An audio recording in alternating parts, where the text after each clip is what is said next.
అగ్రవర్ణాల్లో వెనుకబడిన అక్కా చెల్లెమ్మలకు ఈబీసీ నేస్తం పథకాన్ని తెచ్చామని ముఖ్యమంత్రి వైఎస్ జగన్ అన్నారు. ఈ పథకంతో 45 నుంచి 60 ఏళ్ల వయసులో ఉన్న అక్కా చెల్లెమ్మలందరికీ ప్రతి ఏటా ఒక్కొక్కరికి 15,000 రూపాయల ఆర్థిక సాయం అందిస్తున్నారు. తద్వారా రెడ్డి, కమ్మ, ఆర్య వైశ్య, క్షత్రియ, వెలమ, బ్రాహ్మణ తదితర ఓసీల్లో ఉన్న అక్కా చెల్లెమ్మలకు ఆర్థిక స్వావలంబన కలుగుతుంది.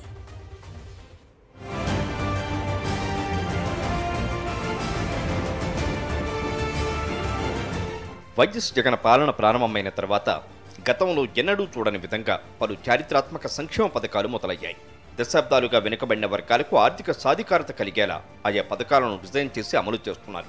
ఈ క్రమంలో అగ్రవర్ణాల్లోని పేదరికాన్ని తొలగించడం కోసం ప్రత్యేకంగా ఆలోచించి రూపొందించిన పథకమే ఈబీసీ నేస్తం.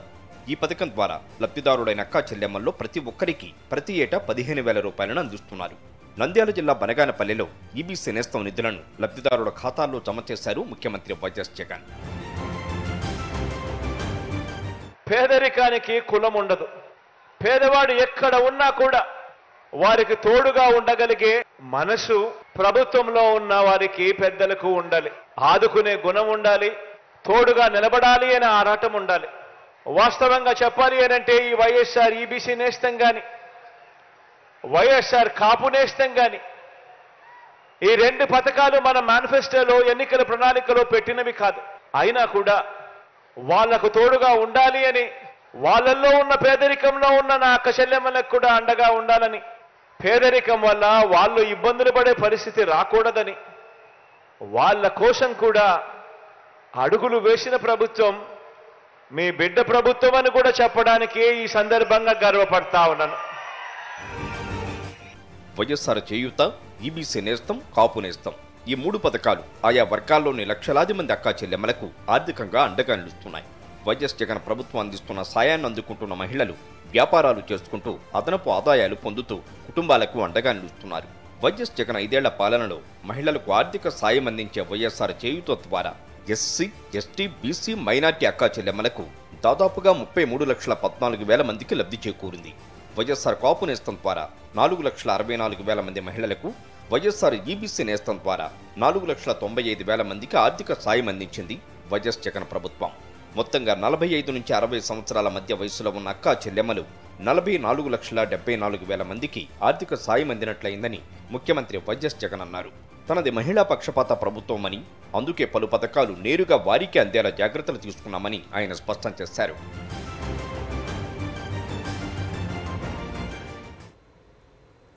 తాడేపల్లిగూడెంలో టీడీపీ పార్టీకి భారీ షాక్ తగిలింది. టీడీపీ మాజీ ఎమ్మెల్యే ఈలి నాని ఆ పార్టీకి రాజీనామా చేసి వైఎస్ఆర్సీపీలో చేరిపోయారు. సీఎం జగన్ సమక్షంలో ఈలి నాని వైఎస్ఆర్సీపీలో చేరగా పార్టీ కండువా కప్పి సీఎం జగన్ ఆయన్ను సాదరంగా ఆహ్వానించారు.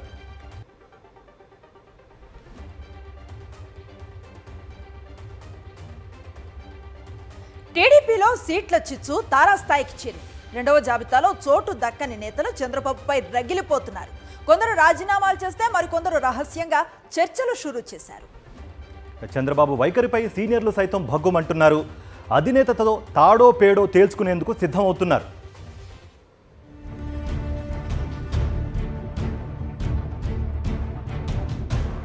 టీడీపీ 2వ జాబితా ఆ పార్టీలో తీవ్ర ప్రకంపనలు సృష్టిస్తోంది. 2వ జాబితాలోనూ సీట్లు దక్కకపోవడంతో చంద్రబాబు వైఖరిపై నేతలంతా రగిలిపోతున్నారు. 34 మందితో జాబితా విడుదల చేసినా అందులో పేర్లు లేకపోవడం పట్ల తీవ్ర ఆగ్రహంతో ఉన్న నాయకులు తిరుగుబాటు బావుట ఎగరవేసేందుకు సిద్ధమవుతున్నారు. హెచ్చెలలో కళా వెంకట్రావు, చీపురుపల్లిలో కిమిడి నాగార్జున, నెల్లూరులో సోమిరెడ్డికి, మైలవరంలో దేవినేని ఉమాకు చంద్రబాబు షాక్ ఇచ్చారు. కోట్లు ఖర్చు పెడతామని నేతలు హామీ ఇవ్వడంతో పార్టీని అంటిపెట్టుకుని ఉన్న సీనియర్లకు నిర్దాక్షిణ్యంగా హ్యాండ్ ఇచ్చారు చంద్రబాబు. 2వ జాబితాలో ఉమ్మడి విశాఖ సీనియర్ నేతలకు చంద్రబాబు హ్యాండ్ ఇచ్చారు. సెకండ్ లిస్టులో గంటా శ్రీనివాసరావు, బండారు సత్యనారాయణ మూర్తికి చోటు దక్కలేదు. ఇక చోడవరంలో బత్తుల తాతయ్య, మాడుగులలో ఎన్ఆర్ఐ పేలా ప్రసాద్కు ఛాన్స్ ఇవ్వడంతో గవిరెడ్డి రామానాయుడు, పీవీజీ కుమార్కు చుక్కెదురైంది. గాజువాక సీటు పల్లా శ్రీనివాస్కు కేటాయించడంతో అక్కడ జనసేన నుంచి సీటు ఆశించిన కోన తాతారావు భంగపడ్డారు. 2వ జాబితాలో ఉమ్మడి కృష్ణా జిల్లా టీడీపీ సీనియర్ నేతలకు చోటు దక్కలేదు. టికెట్ వస్తుందని ఆశగా ఎదురుచూసినా తీవ్ర నిరాశకు గురయ్యారు వారు. పెనమన్నూరులో బోడే ప్రసాద్కు టికెట్ రాలేదు. దీంతో ఆయన అనుచరులు తీవ్ర అసహనంలో ఉన్నారు. దీంతో మూకుమ్మడి రాజీనామాలు చేస్తున్నట్లుగా ప్రకటించారు. చంద్రబాబు తీరుపై బోడే ప్రసాద్ వర్గం ఆగ్రహం వ్యక్తం చేస్తోంది. పార్టీ కోసం వాడుకుని టికెట్ ఇవ్వకుండా వదిలేశారని ఫైర్ అవుతున్నారు. టీడీపీ ఓటమే లక్ష్యంగా పనిచేస్తామంటున్నారు బోడే ప్రసాద్ వర్గీయులు. చంద్రబాబు సీఎం ఎలా అవుతారో చూస్తామంటూ హెచ్చరిస్తున్నారు. అటు విశాఖ జిల్లా టీడీపీలో రాజీనామాల పర్వం మొదలైంది. విశాఖ సౌత్ నియోజకవర్గ ఇన్ఛార్జ్ గండి బాబ్జీ టీడీపీకి రాజీనామా చేశారు. సౌత్ స్థానం జనసేనకు కేటాయించడంతో బాబ్జీ మనస్తాపానికి గురయ్యారు. విశాఖ వెస్ట్ సీటు ఆశించిన పాసర్ల ప్రసాద్ కొన్ని రోజుల క్రితమే పార్టీకి రాజీనామా చేశారు. మరోవైపు మరికొందరు నేతలు టీడీపీకి రాజీనామా చేసేందుకు సిద్ధంగా ఉన్నారని ప్రగడ నాగేశ్వరరావు వ్యాఖ్యానించారు. ఇక మాజీ మంత్రి గంటా శ్రీనివాస్ కూడా తన అనుచరులతో ఓ ప్రైవేట్ గెస్ట్ హౌస్ లో రహస్యంగా భేటీ అయ్యారు. టీడీపీలో కొనసాగాలా లేదా అనే అంశంపై తన అనుచరులతో మంతనాలు జరిపారు. రెండో జాబితాలో కూడా గంటాకు టికెట్ నిరాకరించారు చంద్రబాబు. టీడీపీ అధిష్టానం తీరుతో విసిగెత్తిపోయిన గంటా అనుచరులతో సమావేశం నిర్వహించారు. అటు ఉండవల్లిలోని చంద్రబాబు నివాసం వద్ద పుట్టపర్తి టీడీపీ కార్యకర్తలు ఆందోళనకు దిగారు. పుట్టపర్తి టికెట్ బీసీలకు కేటాయించాలని డిమాండ్ చేస్తూ రోడ్డుపై బైఠాయించారు. రెండో జాబితాలో పల్లె రఘునాథరెడ్డి కోడలికి చంద్రబాబు టికెట్ ఇచ్చారు. దీంతో వడ్డేరా సామాజిక వర్గం నేతలు ఆందోళనకు దిగారు.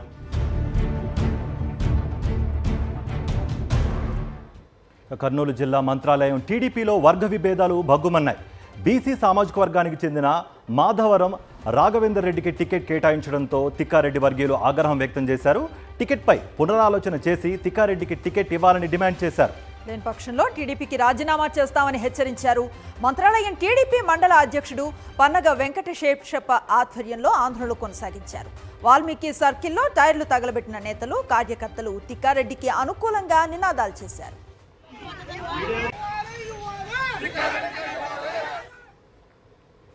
టీడీపీ రెండవ జాబితా విడుదలతో రేగిన అసంతృప్తి సెగలు రగులుతూనే ఉన్నాయి. కొవ్వూరు టీడీపీ సీట్ జవహర్కు దక్కకపోవడంతో ఆయన అనుచరులు ఆగ్రహాన్ని వ్యక్తం చేస్తున్నారు.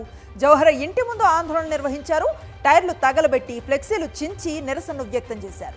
తమ నేతకే సీటు కేటాయించాలని నినాదాలు కూడా చేశారు. మరోవైపు కొవ్వూరు నియోజకవర్గం నుంచి తాను ఖచ్చితంగా పోటీ చేస్తానని, తప్పుకునేది లేదని జవహర్ తేల్చి చెప్పారు.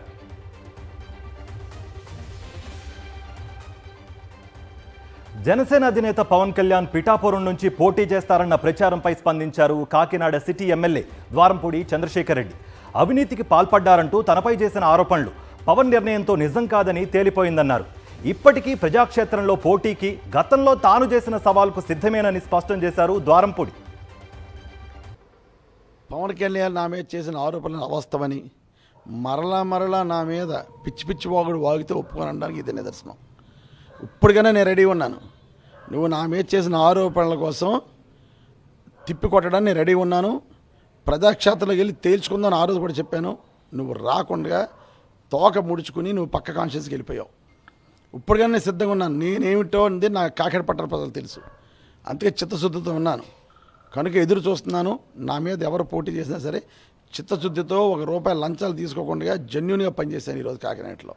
కనుక నువ్వు నన్ను భూ కబ్జాదాడన్నా, అదేవిధంగా రైస్ నేను దొంగతనంగా ఎక్స్పోర్ట్ చేస్తున్నాను మాటలన్నా, గంజాయిని విచ్చలవిడిగా నేను అమ్మేస్తున్నానన్నా, ఇవన్నీ మాటలకి తిరుగు సమాధానం చెప్తాను.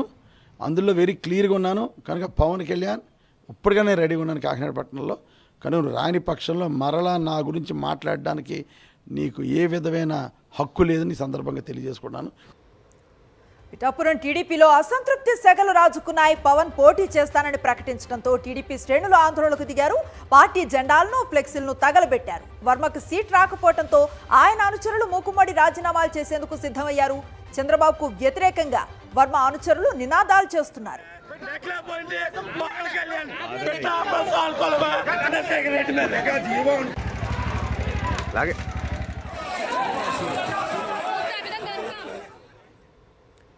పవన్ కళ్యాణ్ జనసేన కార్యకర్తలను మోసం చేస్తున్నారని వైఎస్ఆర్సీపీ ఎమ్మెల్యే వెల్లంపల్లి శ్రీనివాస్ విమర్శించారు. విజయవాడ ఎల్బీఎస్ నగర్లో నిర్మించిన వంగవీటి మోహనరంగ కాపు కమ్యూనిటీ భవనంను మల్లాది విష్ణు, అడపా శేషుతో కలిసి ప్రారంభించారు. ఇవాళ జనసేన ఆవిర్భావ దినోత్సవమని, ఏడాది తిరిగే కల్లా జనసేన బీజేపీలో విలీనమవుతుందని వెల్లంపల్లి అన్నారు. బీజేపీలో విలీనం చేసేందుకు పవన్ ఒప్పందం చేసుకున్నారని ఆరోపించారు. కార్యకర్తలు, నాయకులకు సీట్లు ఇవ్వకుండా చంద్రబాబుకు జనసేనను పవన్ తాకట్టు పెట్టాడని మండిపడ్డారు. జనసేన పార్టీ మొన్న గాయత్రి మంత్రం అని చెప్పి 24 సీట్లు చెప్పాడు. మరి 21 సీట్లకు వచ్చాడు. మళ్ళీ 21 సీట్లు 24 సీట్లు, మళ్ళీ దాంట్లో 3 ఎంపీ కలుపుకుని 40 సీట్లు అని చెప్పని మనకి జోషి అని చెప్పాడు. ఈరోజు మళ్ళీ 21 సీట్లు, 2 ఎంపీ సీట్లు. అంటే ఏ విధంగా మోసం చేస్తున్నాడో జన సైనికులు మనందరం గుర్తు చేసుకోవాల్సిన పరిస్థితి ఉంది ఈరోజు. ఎందుకంటే 10 సంవత్సరాలు పార్టీ పెట్టి ఈరోజు పార్టీ ఆవిర్భావ దినోత్సవం అనుకుంటా ఈరోజు కొన్ని చోట్ల చూశాను నేను. ఈ సంవత్సరమేమో జనసేన పార్టీ ఆవిర్భావ దినోత్సవం, నెక్స్ట్ ఇయర్ ఇదే సంవత్సరానికి బీజేపీలో విలీన దినోత్సవం కూడా జరుగుతుంది. ఎందుకంటే అతను టైఅప్ అయ్యేది భారతీయ జనతా పార్టీ టైప్ పెట్టుకుంది ఏంటంటే ఎన్నికల తర్వాత జనసేన పార్టీని పూర్తిగా విలీనం చేస్తామని చెప్పని. చంద్రబాబు పవన్ పై కాపు కార్పొరేషన్ చైర్మన్ అడపా శేషు ఫైర్ అయ్యారు.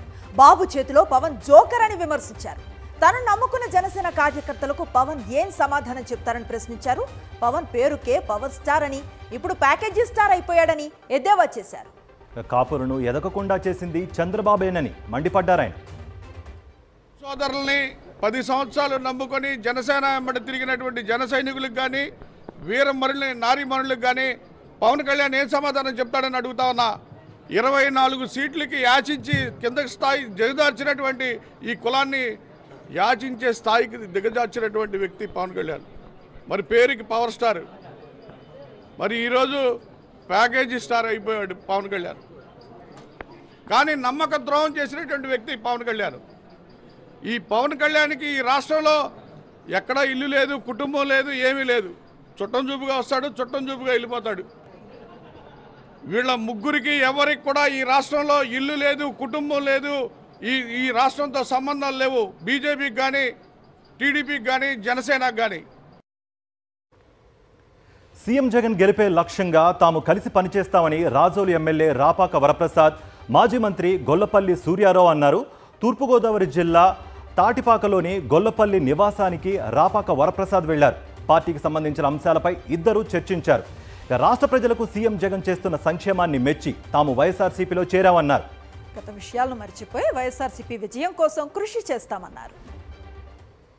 నన్ను ఆశీర్వదించడానికి, నా విజయానికి కూడా కృషి చేస్తానన్నటువంటి ఒక మంచి మాట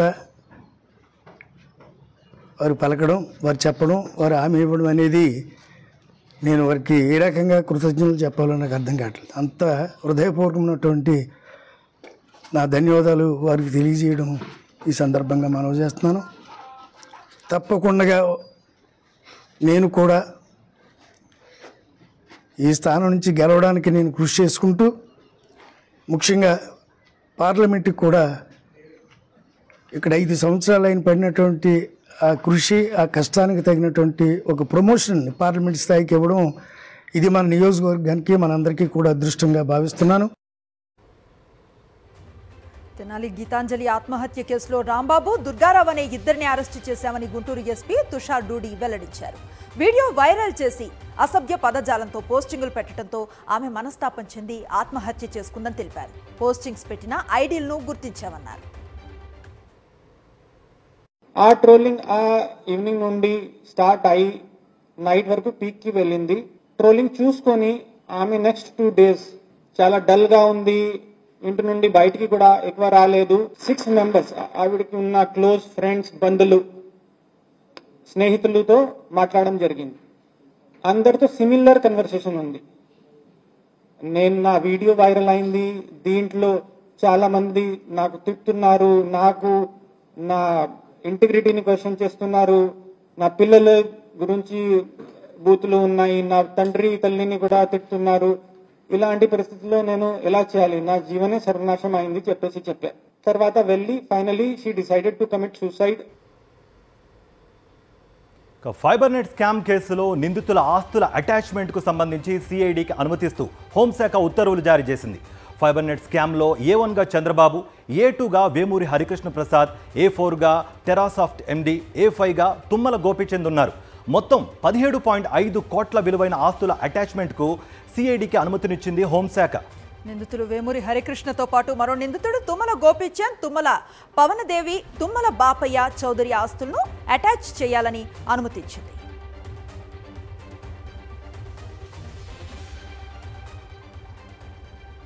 ప్రధాని మోదీ తెలంగాణలో 2 రోజుల పర్యటన స్కెడ్యూల్ ఖరారైంది. రేపు సాయంత్రం 4:55 బేగంపేట్ ఎయిర్పోర్టుకు చేరుకుంటారు ప్రధాని. రేపు సాయంత్రం 5:15 నుంచి 6:15 వరకు మల్కాజ్గిరిలో రోడ్ షోలో మోదీ పాల్గొంటారు. ఆ తర్వాత సాయంత్రం 6:40 రాజ్భవన్కు చేరుకోనున్న ప్రధాని రేపు రాత్రి రాజ్భవన్లోనే బస చేయనున్నారు. శనివారం నాడు ఉదయం 10:45 రాజ్భవన్ నుంచి బయలుదేరనున్న ప్రధాని మోదీ బేగంపేట్ నుంచి నాగర్ కర్నూల్ వెళ్లనున్నారు. అక్కడ జరిగే బహిరంగ సభలో మోదీ పాల్గొని ప్రసంగిస్తారు. ఆ తర్వాత మధ్యాహ్నం 1 గంటకు నాగర్ కర్నూల్ నుంచి గుల్బర్గాకు వెళ్లనున్నారు ప్రధాని. బీఆర్ఎస్ మరో 2 పార్లమెంటు అభ్యర్థులను ప్రకటించింది. మల్కాజ్గిరి పార్లమెంట్ స్థానానికి రాగిడి లక్ష్మారెడ్డి పేరును ప్రకటించారు బీఆర్ఎస్ అధినేత కేసీఆర్. ఆదిలాబాద్ పార్లమెంట్ స్థానం నుంచి ఆత్రం సక్కు పేరును ప్రకటించారు. దీంతో ఇప్పటి వరకు పార్లమెంట్ ఎన్నికలకు సంబంధించి 11 స్థానాల్లో అభ్యర్థులను ఖరారు చేసినట్లయింది.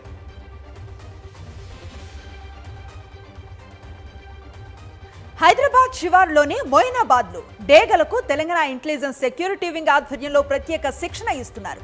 అడవుల్లో మావోయిస్టుల కదలికలను గుర్తించేందుకు శిక్షణ పొందిన డేగలను వినియోగించనున్నారు. అనధికారిక డ్రోన్లపైన నిఘా పెట్టేందుకు ఈ డేగలను వినియోగించనున్నారు.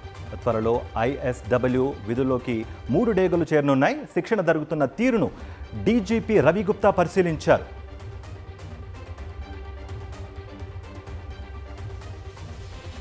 తెలంగాణ గ్రూప్ 1 పరీక్ష దరఖాస్తు చేసుకునేందుకు గడువును TSPSC పొడిగించింది. మరో 2 రోజులు దరఖాస్తు చేసుకునేందుకు గడువును పొడిగించినట్లు బోర్డు వెల్లడించింది. తొలుత ప్రకటించిన ప్రకారం నేటితో అధికారికంగా గడువు ముగిగా ఈ నెల 16 వరకు దరఖాస్తు చేసుకునేందుకు అవకాశం కలగనుంది. మొత్తం 563 పోస్టులకు ప్రభుత్వం నోటిఫికేషన్ విడుదల చేయగా మార్చి 13వ తేదీ వరకు సుమారు 2.70 లక్షల మంది గ్రూప్ 1 పరీక్షకు దరఖాస్తు చేసుకున్నట్లుగా తెలుస్తోంది. యాదగిరిగుట్ట ఆలయ ఈవో రామకృష్ణారావుపై బదిలీ వేటు పడింది. ప్రోటోకాల్ విషయంలో నిర్లక్ష్యం చేసినందుకు చర్యలను తీసుకుంది ప్రభుత్వం. బ్రహ్మోత్సవాల ప్రారంభం సమయంలో డిప్యూటీ సీఎం భట్టి విక్రమార్క, మంత్రి కొండా సురేఖలకు చిన్న పీటలు వేయటంతో వివాదం తలెత్తగా ఈ ఘటనలో ఈవోను బాధ్యుడిని చేస్తూ చర్యలు చేపట్టింది. అదేవిధంగా యాదగిరిగుట్ట కొత్త ఆలయ ఈవోగా భాస్కర్ రావును నియమించింది. తెలంగాణ ప్రసిద్ధ పుణ్యక్షేత్రం యాదగిరిగుట్ట శ్రీ లక్ష్మీ నరసింహస్వామి వారి వార్షిక బ్రహ్మోత్సవాలు కన్నుల పండుగగా జరుగుతున్నాయి. బ్రహ్మోత్సవాల్లో భాగంగా 4వ రోజున ఉదయం వటపత్ర సాయి అలంకరణ సేవలో దర్శనమిచ్చారు నరసింహస్వామివారు. మేళతాళాలు, మంగళ వాయిద్యాల హోరులో స్వామివారు మాడవీధుల్లో ఊరేగి భక్తులకు కనువిందు చేశారు. ఈ నెల 21న జరగనున్న అష్టోత్తర శతకటాభిషేకంతో బ్రహ్మోత్సవాలు ముగియనున్నాయి.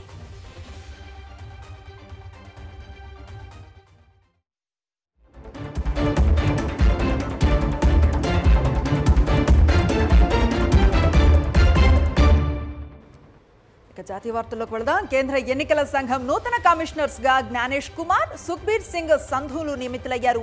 ప్రధాని నరేంద్ర మోదీ నేతృత్వంలో త్రిసభ్య కమిటీ వీరి పేర్లను ఫైనల్ చేసి రాష్ట్రపతి వద్దకు పంపింది. అనూప్ చంద్ర పాండే పదవి విరమణ, అరుణ్ గోయల్ ఆకస్మిక రాజీనామాతో ఎన్నికల సంఘంలో 2 కమిషనర్ పోస్టులు ఖాళీ అయ్యాయి. వీటిని భర్తీ చేసేందుకు భేటీ అయిన త్రిసభ్య కమిటీ పంజాబ్కు చెందిన సంధు, కేరళకు చెందిన జ్ఞానేష్కు ఎంపిక చేసింది. కేంద్ర హోంశాఖలో పనిచేసిన IAS officer Gyanesh Kumar article 370 రద్దు సమయంలో కశ్మీర్ వ్యవహారాలు పర్యవేక్షించారు.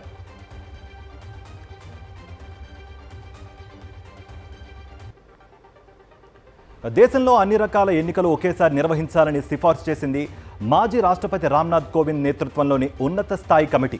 దీనివల్ల ఆర్థిక వ్యవస్థపై భారం తగ్గుతుందని తెలిపింది. ఈ మేరకు రాష్ట్రపతి ద్రౌపది ముర్ముకు నివేదిక సమర్పించింది కోవింద్ కమిటీ. మొదటి విడతలో ఏకకాలంలో లోక్సభ, అసెంబ్లీలకు ఎన్నికలు నిర్వహించాలని సూచించింది. ఆ తర్వాత 100 రోజుల్లోపు స్థానిక సంస్థలకు ఎన్నికలు నిర్వహించాలని నివేదికలో పేర్కొంది. పౌరసత్వ సవరణ చట్టం ముస్లింలకు వ్యతిరేకం కాదని మరోసారి స్పష్టం చేశారు కేంద్ర హోంమంత్రి అమిత్ షా. దీనిపై ప్రతిపక్షాలు కావాలని అసత్య ప్రచారం చేస్తున్నాయని మండిపడ్డారు. ఢిల్లీ సీఎం కేజ్రీవాల్ చేసిన ఆరోపణలను కొట్టిపారేశారు ఆయన. ANI పాడ్కాస్ట్లో మాట్లాడిన అమిత్ షా CAAను వెనక్కు తీసుకునే ప్రసక్తే లేదన్నారు. పౌరసత్వ సవరణ చట్టంపై దేశవ్యాప్తంగా అవగాహన కల్పిస్తామని తెలిపారు. देखिए, उनको भी मालूम है कि इंडिया अलायंस सत्ता में नहीं आना है. मैं आज आपके चैनल पर कहना चाहता हूं, CAA के कानून को भारतीय जनता पार्टी की सरकार लाई है, नरेंद्र मोदी सरकार लाई है. इसको रिपील करना असंभव है. हम पूरे देश को जागरूक करेंगे और रिपील करने वालों को कहीं पर स्थान ही न मिली इस स्थिति होगी। अब टाइमिंग का या पॉलिटिकल गेन या लॉस का सवाल नहीं है। अब विपक्ष तुष्टीकरण की राजनीति कर एपीसमेंट की అసభ్యకరమైన అశ్లీల కంటెంట్ను ప్రదర్శిస్తున్న 18 ఓటీటీ ప్లాట్ఫామ్స్పై కొరడా జులిపించింది కేంద్ర ప్రభుత్వం. 18 ఓటీటీ ప్లాట్ఫామ్స్తో పాటు 19 వెబ్సైట్లు, 10 యాప్స్, 57 సోషల్ మీడియా అకౌంట్స్ను బ్లాక్ చేసింది. బ్లాక్ చేసిన యాప్స్లో 7 గూగుల్ ప్లే స్టోర్లో, 3 యాపిల్ యాప్ స్టోర్లో ఉన్నట్టుగా తెలిపింది కేంద్ర సమాచార ప్రసార శాఖ. ఇన్ఫర్మేషన్ టెక్నాలజీ చట్టం 2000 కింద వీటిపై చర్యలు తీసుకున్నామన్నారు కేంద్ర మంత్రి అనురాగ్ ఠాకూర్. క్రియేటివిటీ పేరిట అశ్లీలతను వ్యాప్తి చేయలేదని స్పష్టం చేశారు. ప్రముఖ విద్యావేత్త రచయిత్రి సుధామూర్తి రాజ్యసభ సభ్యురాలుగా ప్రమాణ స్వీకారం చేశారు. పార్లమెంట్లో తన ఛాంబర్లో ఆమెతో ప్రమాణం చేయించారు చైర్మన్ జందీప్ ధన్కడ్. ఇన్ఫోసిస్ సహ వ్యవస్థాపకుడు నారాయణమూర్తి ఈ కార్యక్రమంలో పాల్గొన్నారు. మహిళా దినోత్సవం సందర్భంగా సుధామూర్తిని రాజ్యసభకు నామినేట్ చేశారు రాష్ట్రపతి ద్రౌపది ముర్ము. బిజినెస్ అప్డేట్స్ చూద్దాం. అంతర్జాతీయ మార్కెట్ల నుంచి వచ్చిన పాజిటివ్ ట్రెండ్స్తో స్టాక్ మార్కెట్లో లాభాల్లో ముగిశాయి. సెన్సెక్స్ 335 పాయింట్ల లాభంతో 73,097 పాయింట్ల వద్ద ముగిసింది. నిఫ్టీ 153 పాయింట్ల లాభంతో 22,151 పాయింట్ల వద్ద ముగిసింది. సెక్టార్ సూచీల్లో సర్వీస్ సూచీలు 3.99%, ఆయిల్ అండ్ గ్యాస్ సూచీలు 3.11%, టెలికాం సూచీలు 3.81% లాభపడ్డాయి. నిఫ్టీ టాప్ గెయినర్స్ లిస్టులో అదానీ ఎంటర్టైన్మెంట్ 6.15%, అదానీ పోర్ట్స్ 4.83%, హిందల్కో 3.73% లాభపడ్డాయి. నిఫ్టీ టాప్ లూజర్స్ లిస్టులో యాక్సిస్ బ్యాంక్ 1.79%, ఇండస్ఇండ్ బ్యాంక్ 1.41% నష్టపోయాయి. డాక్టర్ రెడ్డీస్ ల్యాబొరేటరీస్ కు జీఎస్టీ అధికారుల నుంచి 74,22,00,000 పన్ను డిమాండ్ నోటీసును అందించారు. ఇన్పుట్ ట్యాక్స్ క్రెడిట్ ను తప్పుగా ఉపయోగించుకున్నారనే పేరుతో హైదరాబాద్ లో అడిషనల్ కమిషనర్ ఈ డిమాండ్ నోటీసును జారీ చేసినట్లుగా కంపెనీ రెగ్యులేటరీ సంస్థలకు తెలిపింది. వడ్డీ పెనాల్టీతో కలిసి జీఎస్టీ అధికారులు ఈ నోటీసును జారీ చేశారు. త్వరలో దీనిపై అప్పీల్ ఫైల్ చేస్తామని డాక్టర్ రెడ్డీస్ తెలిపింది.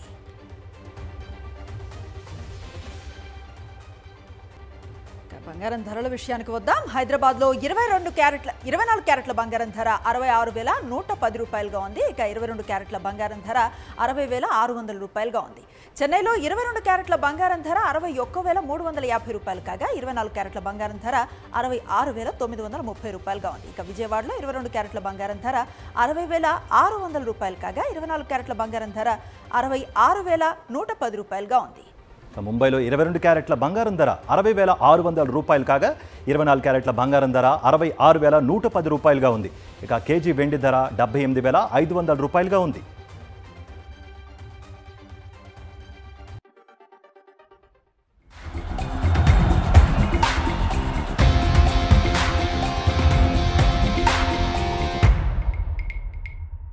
Sports updates. ఐపీఎల్ ప్రారంభానికి ముందే కోల్కతా నైట్ రైడర్స్కు భారీ షాక్ తగిలింది. ఆ జట్టు captain star batter Shreyas Iyer IPL ప్రారంభ మ్యాచ్లకు దూరం కావచ్చుననే వార్తలు వస్తున్నాయి. ప్రస్తుతం రంజీ ట్రోఫీలో ఆడుతున్న అయ్యర్ మరోసారి వెన్నునొప్పి బారిన పడ్డాడు. గాయం తీవ్రంగా ఉండే మాత్రం అయ్యర్ ఐపీఎల్కు పూర్తిగా దూరమయ్యే సూచనలు ఎక్కువగా కనిపిస్తున్నాయి. ఇదే గనక జరిగితే కేకేఆర్కు భారీ ఎదురు దెబ్బేనని చెప్పొచ్చు. నివేదికల ప్రకారం అయ్యర్ వెన్ను గాయం మళ్లీ తిరగబెట్టినట్లుగా తెలుస్తోంది. దీనికి గతేడాది సర్జరీ కూడా చేయించుకున్నాడు. అయితే ఇప్పుడు ఈ గాయం తిరగబెట్టిందని, దీంతో ఐపీఎల్ 2024 ప్రారంభ మ్యాచ్లకు శ్రేయస్ అందుబాటులో ఉండకపోవచ్చని సమాచారం.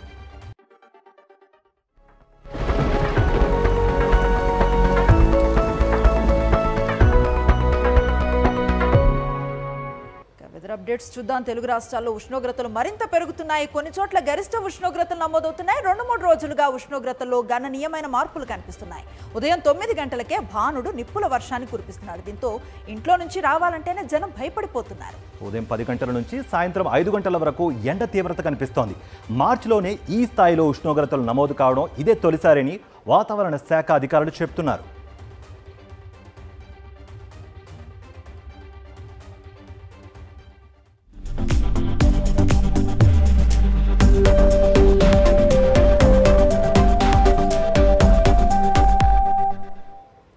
సినీ విశేషాల సమాహారం స్క్రీన్ 90 ఇప్పుడు చూద్దాం.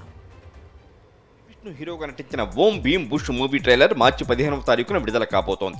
రాహుల్ రామకృష్ణ ప్రియదర్శి కూడా ఈ మూవీలో కనిపించబోతున్నారు. సందీప్ కృష్ణ హీరోగా నటించిన ఊరి పేరు భైరవకోన 25 రోజుల్లో 30 కోట్లు రాబట్టినట్టు మేకర్స్ పోస్టర్ విడుదల చేశారు. Malayalam cinema Manjummel boys movie recent గా వచ్చి పెద్ద హిట్ అయింది. ఇక ఈ మూవీ మలయాళంలో ఇండస్ట్రీ హిట్ గా నిలిచింది.